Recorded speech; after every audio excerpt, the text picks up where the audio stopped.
पूर्ण आंतरिक परावर्तन।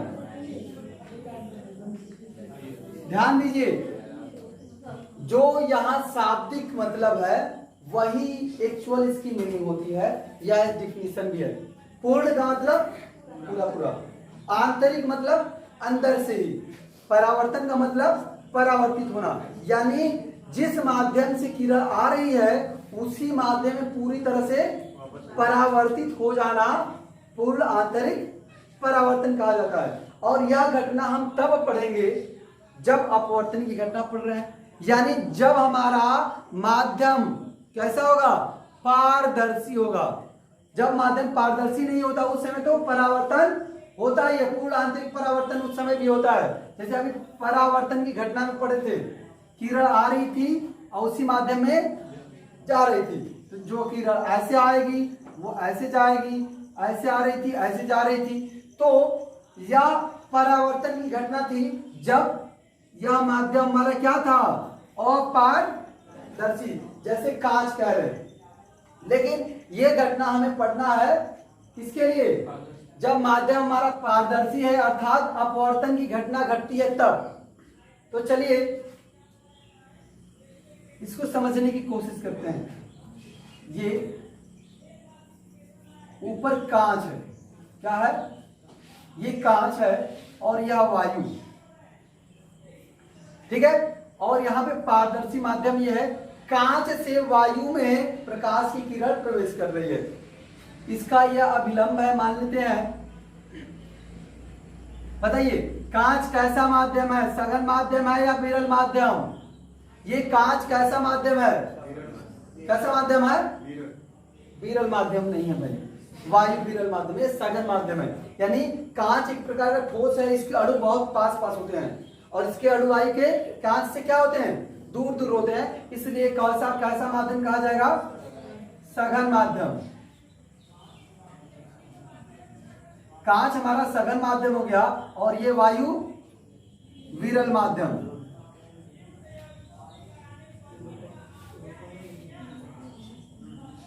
ठीक है, अब कोई प्रकाश की किरण आती है, जो किरण आती है उसे कौन सी किरण कहते हैं, ये हमारी आपतित किरण आ रही है और सघन माध्यम से विरल माध्यम में जाती है, तो क्या होता है, अभिलंब की ओर झुकती है या अभिलंब से दूर जाती है, अभिलंब से सघन माध्यम से विरल माध्यम में आती है, तो अभिलंब से हम लिखवाए भी हैं आप लोग को, अभिलंब से दूर हट जाती है। ये प्रकाश के परावर्तन के तीसरे नियम में हमने बताया था। तो खैर चलिए, इस कोण को आप कहते हो आई है, इंसिडेंट एंगल इसको कहते हैं आर। लेकिन एक घटना और भी घटती है इसके साथ साथ, इसका कुछ भाग परावर्तित भी हो जाता है। ठीक है, मान लीजिए यह किरण है ए, इस बिंदु पे आ रही है ओ पे, इधर बी, इधर सी, तो क्या होगा, हम देख रहे हैं कि जो आपतित किरण ए ओ सघन माध्यम यानी कांच माध्यम से वायु माध्यम में प्रवेश कर रही है, उसका कुछ भाग, आंशिक भाग क्या हो जा रहा है, परावर्तित हो रहा है, और कुछ भाग क्या हो जा रहा है, अपवर्तित हो रहा है। ऐसा तब होता है जब एक माध्यम से दूसरे माध्यम में आती है प्रकाश किरण, यानी कांच से वायु में जाती है।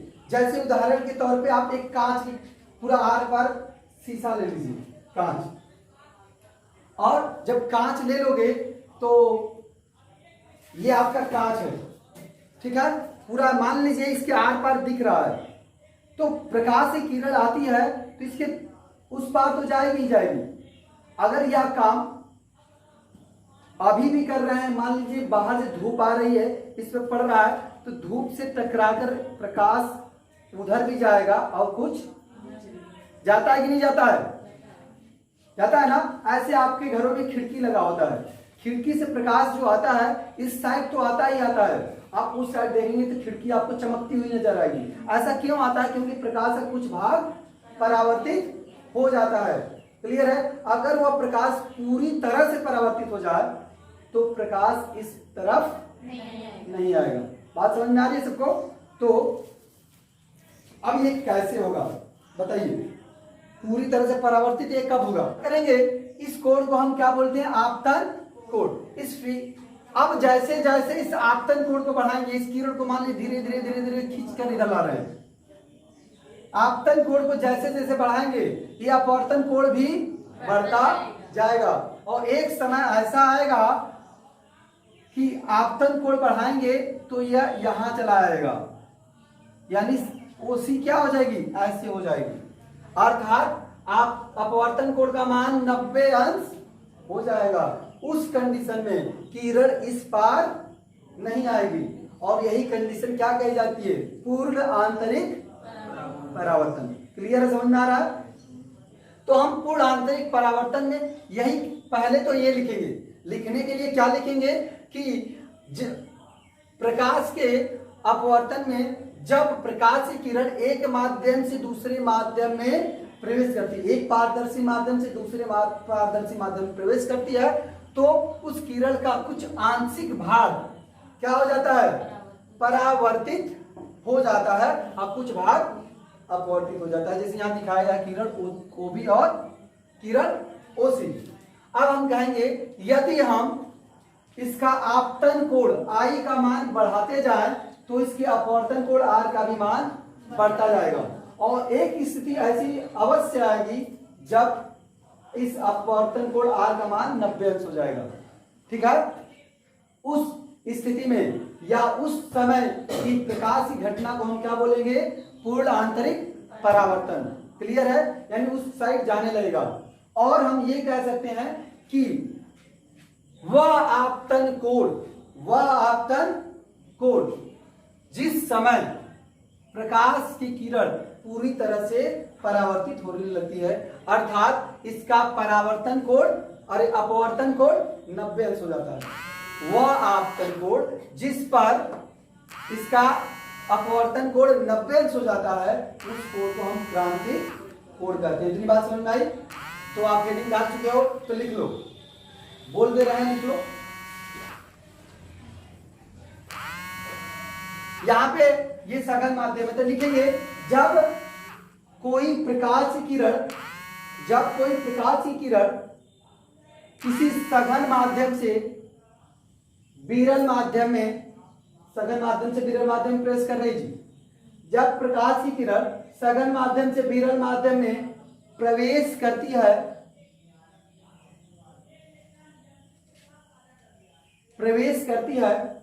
तो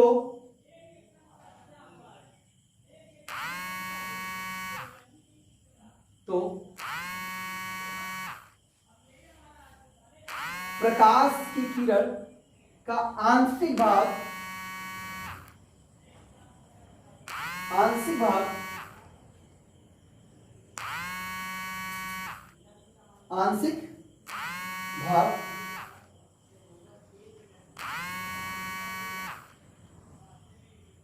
परावर्तित हो जाता है।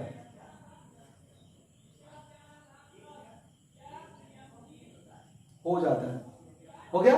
अब आप लिख लीजिए आगे, जैसे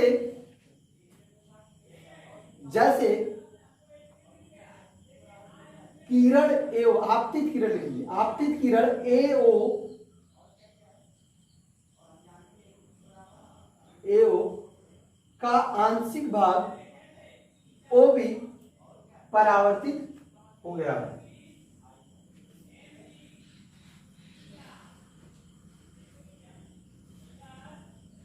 तथा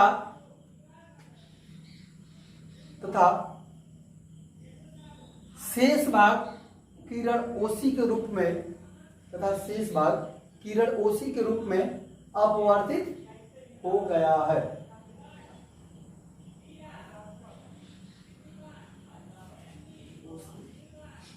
शेष भाग किरण ओसी के रूप में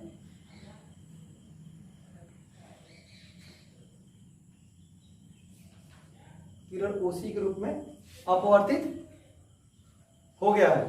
तो देखिए अब इस कंडीशन को हमने अभी बताया है कि यदि ये कांच है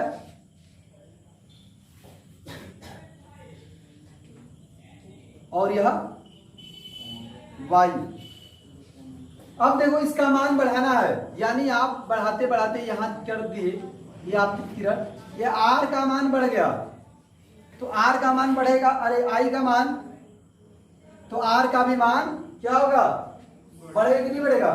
तो हम बढ़ाते गए और यह बढ़कर यहां आ गया, यानी आपका जो आर था वो कितना हो गया, 90 डिग्री हो गया। क्लियर है।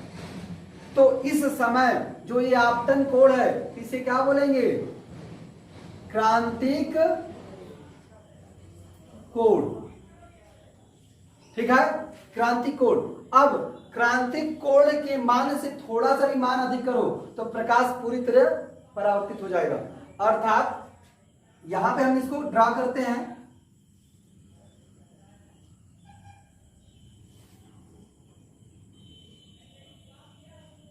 ये आपकी आपतित किरण आ रही है, अब पूरी तरह से क्या हो गई, परावर्तित हो गई, यानी यहां पे क्रांतिक कोण से क्या है, अधिक मान आर का है, आर का जो मान है क्रांतिक कोण से अधिक है, और यह जो आपका आई का मान है यहां पे अपवर्तन की घटना में हम कहें तो, ठीक है, तो आई का मान 90 से बड़ा हो जाता है, और पूरी तरह से देखो इसको और बढ़ाओगे तो यह किरण क्या होगी, और ऊपर जाएगी। तो यही हम लिखने वाले हैं आगे। अब लिखिए, आगे लिखिए, यदि आपतन कोण आई का मान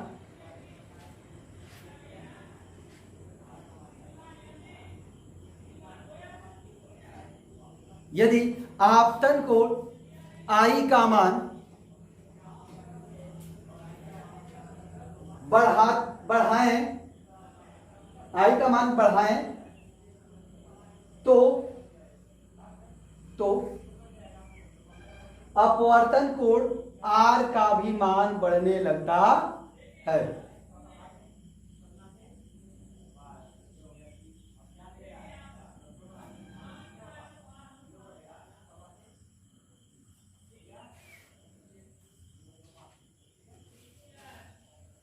ठीक है, आर का भी मान बढ़ने लगता है। अब आप चाहो तो हेडिंग के रूप में भी डाल लो क्रांतिक कोण, क्योंकि अब क्रांतिक कोण की डिफिनेशन हम देने जा रहे हैं।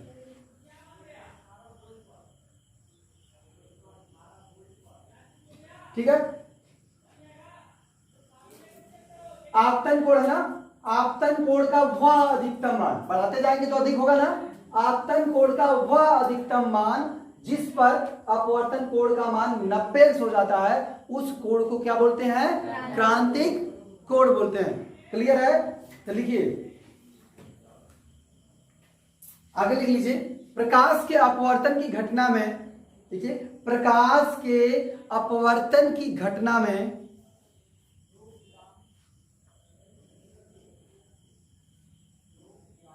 प्रकाश के अपवर्तन की घटना में ये आई क्या है, आपतन कोण। प्रकाश के अपवर्तन घटना में आपतन कोण का वह अधिकतम मान, बढ़ाते जाएंगे इसको, आपतन कोण का वह अधिकतम मान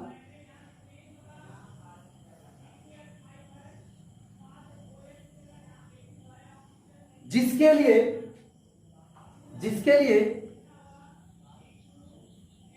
अपवर्तन कोण का मान, अपवर्तन कोण आर भी लिख सकते हो, अपवर्तन कोण आर का मान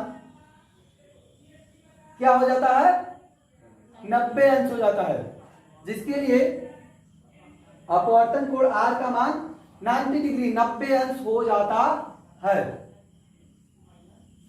है, उस आपतन कोण को क्रांतिक कोण कहते हैं।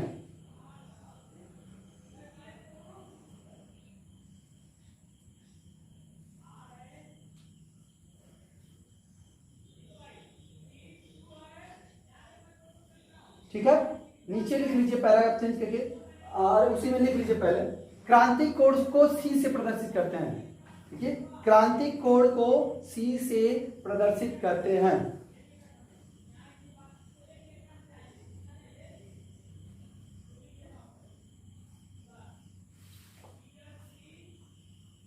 ठीक है, आगे लिख लीजिए पैराऑप्शन के प्रकाश के अपवर्तन में, प्रकाश के अपवर्तन में, प्रकाश के अपवर्तन में आपतन कोण का मान, आपतन कोण का मान, आपतन कोण का मान किससे अधिक बढ़ाना है? क्रांतिक कोण से अधिक कर देंगे तो क्या हो जाएगा? वहां फिगर बना है, पूर्ण आंतरिक परावर्तन हो जाएगा। समझ में आ रहा है? अगर इस C, ये क्रांतिक कोण आपका हो गया, जब ये 90 अंश हो गया तो ये क्रांतिक कोण C हो गया। तो अगर इससे आप अधिक बढ़ा रहे हो, C से थोड़ा भी अधिक करोगे तो क्या हो जाएगा? पूरी तरह से उस साइड परावर्तित हो जाएगा। तो यही लिखने वाले हैं, लिखिए प्रकाश की अपवर्तन, कब लिखियो? प्रकाश के अपवर्तन में आपतन कोण का मान, आपतन कोण का मान बढ़ाते हुए क्रांतिक कोण से अधिक कर दिया जाए, अधिक कर दिया जाए, बढ़ाते हुए क्रांतिक कोण से अधिक कर दिया जाए तो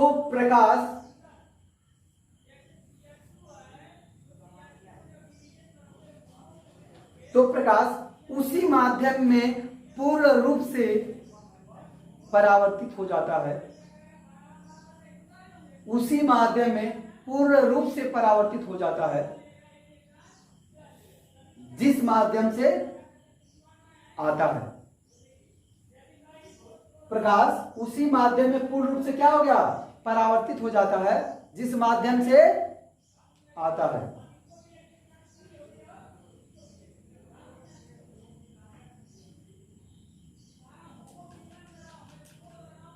तो प्रकाश की इस घटना को पूर्ण आंतरिक परावर्तन कहते हैं। तो प्रकाश की इस घटना को पूर्ण आंतरिक परावर्तन कहते हैं। समझ में आया सबको? जल्दी से फिगर बना लीजिए और क्रांतिक कोण के लिए हम फॉर्मूले बता देते हैं।